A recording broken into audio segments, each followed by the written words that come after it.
Hi, yes, Jackie here with the LGFA, and we are back for our third show in the TG4 All-Ireland Championship series. Two special guests with me today, Nadine Doherty from Donegal and Michelle Ryan from Waterford, as we're looking ahead to Decision Day, what we call it that, on Saturday in the Senior Championship in particular. We also have four intermediate quarterfinals on Sunday and a Junior Championship match between Carlow and London, which will determine who goes through to the semi-final. So lots to play for. In terms of the Senior Championship, we have Cork-Waterford, a crucial game in Group D. Michelle, on Saturday, which is live on TG4 before the second part of that double-header, Dublin Mayo. So as things stand, beautifully poised. Cork are on 5 points. Points difference of +5. They're on 3 points. Donegal are on 3 points, and Waterford have yet to get off the mark, but obviously have a chance to get off the mark. So we could make it as complicated or as simple as we wish, but if Waterford win, they go through against Cork. So they would join. What happens then, depending on the points difference. So look, in a nutshell, if Waterford win, we have 3 teams on 3 points, and it comes down to scoring difference. But if Waterford win, they'll go through. Pick the Exactly. bones out of that one, Michelle. Thanks for that intro there, Jackie. So yeah, absolutely. Like you said, it just all comes down to this Saturday now for Waterford. The question I suppose you'd have is how bitterly disappointed they were after the Donegal game and being able to pick themselves up for this game now, because it is do or die. And there are so many positives to take from that Donegal game, and I actually had to, I suppose, eat my words a little bit, considering me and Nadine were having a to and fro about Donegal and Waterford the last day, and she proved right. And it's not that Waterford surprised me, but they went out with a very different game plan that I've been watching them play in the last number of months, and I really liked seeing it. And I think it showed that they had identified the areas that they needed to work on. They had shored up some areas there. I mean, the concession of goals has definitely been a thing for Waterford this year, and none more so than the last day against Cork. They conceded 4 goals in the Munster Championship.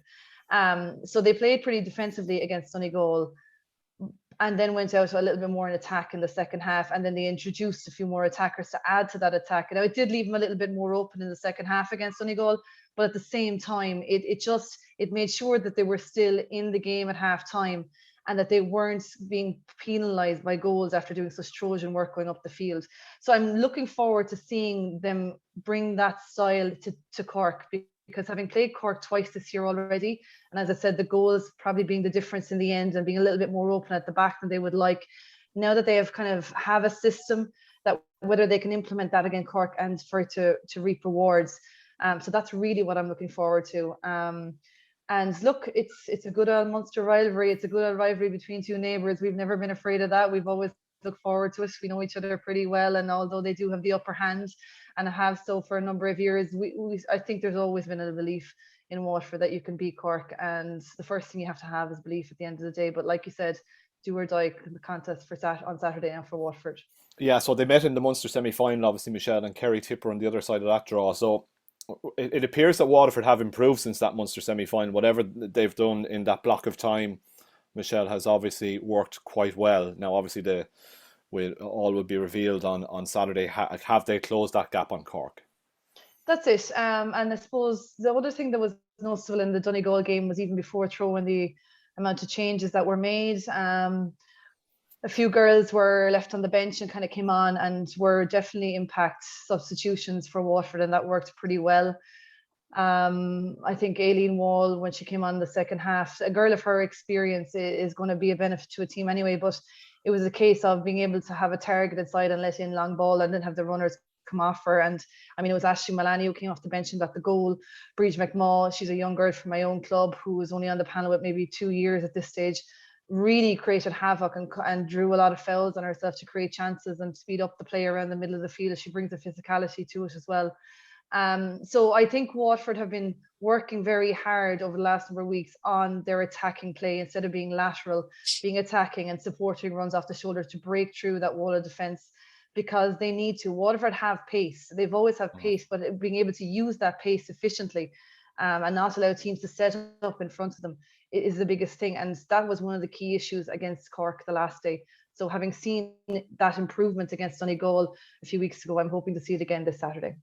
Nadine, where are Donegal at? Because, you look at the first half against Cork, and the second half is obviously much better. But they'd obviously left themselves a little bit too much to do, and having maybe stumbled over the line against Waterford. Waterford or Donegal, to me, Nadine, they're always the type of team where I'm just waiting for them to really explode. Yeah, we've been waiting for a few years for the big games, and they do at times, and the potential is there. To answer your question, Jackie, I don't know where the girls are at, and I hate saying that. And just looking at the first half in particular, looking at that Waterford game, even though we did predict, I did think it'd be a scrappy game. I did, and I felt that Donegal would be happy just to get through it.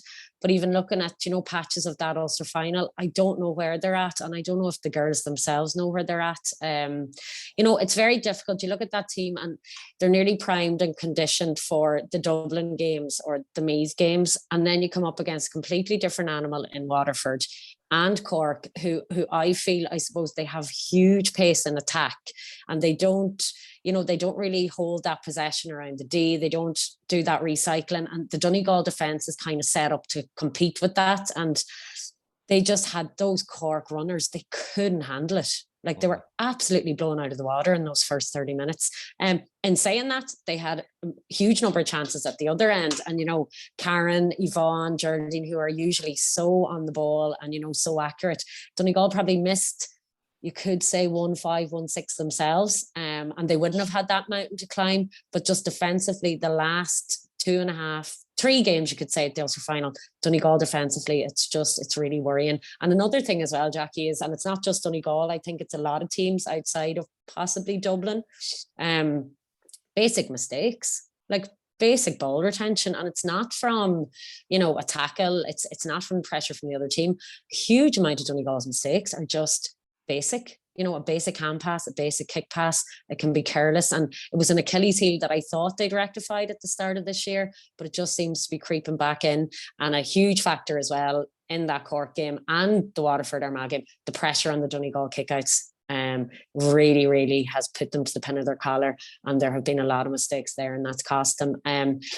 Now the girls are going to be sitting, they're looking back. They're going to be looking to see what happens. It's out of their control now.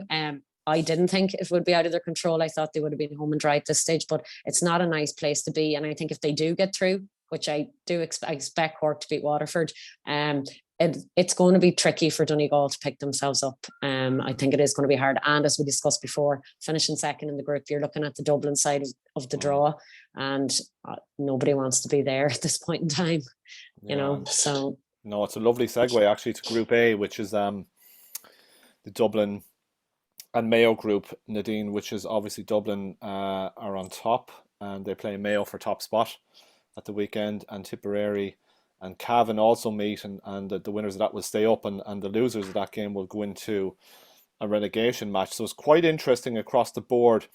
I'm just wondering on the Armagh and Monaghan game, Nadine, I'll stay with you for this one. How do Armagh approach this one, right? Because if you're guessing, if you're into guesswork, right, which I am from time to time, if you finish top of this group, you're probably on a collision course with Dublin in a semi-final, right? So do Armagh want to go out and finish top, or do they want to just win the game against Monaghan? And no disrespect to Monaghan, it's an Ulster derby, anything could happen, and finish second and be happy enough to finish second and perhaps avoid Dublin in a semi-final? Or do you not get bogged up in all of that thinking and just go and win the game? Well, we don't know the answer to that. I'll give Ronan Murphy a call and see what he's telling them. Absolutely, yeah. I would say, just from my own experience being on teams, as players, you're just told to go out, win the game, and so be it. We'll see, I'd say, after half an hour. We'll see at half time what the score is. There might be a few subs made, a lot of subs made perhaps. We might see Amy Mackin being brought back to the middle. And if these things happen, that'll answer our question, I think, inadvertently. Also, whatever team they start with could also answer that question. So that's my Mystic Meg prediction. It'll be on the team sheets and how things line out. But look, Armagh are a very professional setup, Jackie. And to be honest, watching them against Meath, I don't think, and Donegal, I don't think Armagh really fear anybody. And they're in that mode with respect to other teams, but I'll give them huge credit. I didn't think they had enough to get over the line against Donegal, but they're a team who have just progressed. The Blahing-Mackin going to the AFLW hasn't fazed them whatsoever. And I think that has been an issue with other teams with big announcements over the last few weeks. I think Armagh will power on, and I think Armagh could power on far enough in the championship. To be honest, they could be thinking, look, let's meet Dublin at some point. If we want to win All-Ireland, we have to meet them at some point. Would you rather meet them outside of Croke Park or in Croke Park? You know, that could be a mindset they're taking, could be a mindset Donegal are taking as well if they go through. You don't know, but I suppose we'll see what way the line out goes throughout the game, and that could answer your question. Okay, interesting. Yeah, no, it's one that all will be revealed. So into Group C, then we've got Kerry on top of the table on 3 points and top on. Actually, Galway would be top on points difference on 3 points ahead of Kerry. Kerry play Westmeath, folks. And I know, Michelle, that Erica McLean, of course, your old buddy from the Underdogs, is a serious addition to them this year. But Kerry are a bit like Armagh. You know, I mean, Kerry beat Armagh in the Division 2 final. These are two teams, you know, maybe flying a little below the radar, but in their own heads will be thinking, you know, we have a good shot at this. If Meath can go and win an All-Ireland last year, why can't we? That's it, exactly. And you're dead right. They are kind of flying below the radar, and rightly so. Everyone's talking about Dublin and Meath and how that pans out for either of those sides. But having seen all of these teams over the last number of weeks, I mentioned it last week here that I'm so impressed with Kerry. I'm so impressed with the atmosphere that exists among the group, because we all know what it's like to play in a team where things are just gelling well and the personalities are getting on well, and there's just an atmosphere of we're happy with what we're doing and we believe in what we're doing. And that's something that really has stood out to me against for Kerry. I agree with Nadine with regards to Armagh as well, building very, very, very nicely. I tipped Meath before the game the other day, and as the game progressed, I didn't see the bite in Meath that I saw last year. I didn't see the fierceness moving forward. I didn't see I suppose the tenacity and the clinical execution that we were kind of used to. I thought there was a lot of unforced errors, a lot of handling, a lot of getting caught in possession, which is what they've been doing so well to everybody else. But you're right. I think Kerry are building nicely as well, and I think on both sides, and this is kind of going back to your last question there, I think realistically what could be happening behind the scenes, if you have good management teams, they're plotting the best way to get the furthest. You know, the management teams are. Of course, they're going to tell the girls to go out and play their absolute ultimate. You're not going to tell the players themselves to take it as being any different, or to play with any less intensity, or to not implement a certain game plan. Whoever you're putting on the field, you're going to tell them it's 100%. But behind the scenes in the management, you're probably plotting as to what is the best way to do this, because as a team like Armagh and Kerry, real progress and real belief and real, I suppose, improvements can be seen by the further you get. It won't matter to them if they get knocked out in a quarter final, having gallantly played a Dublin side that are All-Ireland champions a few years ago. It'll mean a whole lot more to them progress-wise and belief-wise if they can meet them in the very, very latter stages of the championship.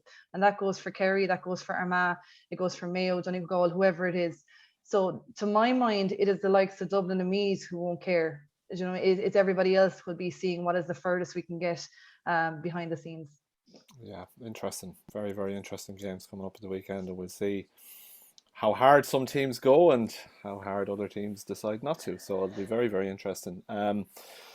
Just to wrap it very quickly, folks, 4 massive games as well in the Intermediate Championship quarterfinals. On Sunday, we obviously had Lizzie Kent on with us a couple of weeks ago, and they have Tyrone, which is, you know, it's a tough game for Wexford, but it's also a tough game for Tyrone. Louth against Roscommon, Longford against Clare, and Laois, a team really to watch on the back of what they produced against Tyrone, are up against Wicklow in a Leinster derby. What's sticking out for you there, Nadine, and has your maybe your thoughts on the intermediate race changed now? Yeah, well, I kind of looked at Roscommon, Longford. And to be honest, Jackie, the way senior is going, there's so many games on, it's hard to even touch base with intermediate, but I always try and, read up on them. You watch highlights. All those teams left. The only surprises really for me are Louth and Wicklow. It's great to see them in quarterfinals, but they've kind of been the yo-yo teams over the last couple of years. Yeah. So it's great to see them there. I don't think Clare will win it, but I think they'll really put it up to Longford. They're kind of like, we talked about Donegal there. You're kind of waiting for a spark. They're a team in intermediate that I've always thought would spark back to life. Laois showed us in the league what they're capable of. And I think at intermediate level, when you have 3 or 4 players who are top quality, especially say you have 1 or 2 top quality forwards, which Laois have, Mo Nerney being one of them, you're always on with a chance.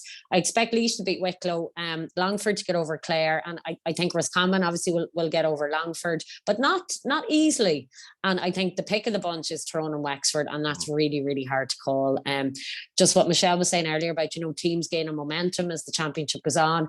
Wexford, for me, have been one of those teams over the last few years. They've had a topsy-turvy league, and then it's just like championship, they come to life. And look, I think that's credit to coaches as well. And just to mention across, I suppose every division this year, with the season being kind of as short as it is, there's been so many times where managers have had to peak their teams at different times. And I think that could be the case with Meath at the minute, that I think they maybe peaked in that Leinster clash against Dublin that they won in Parnell Park.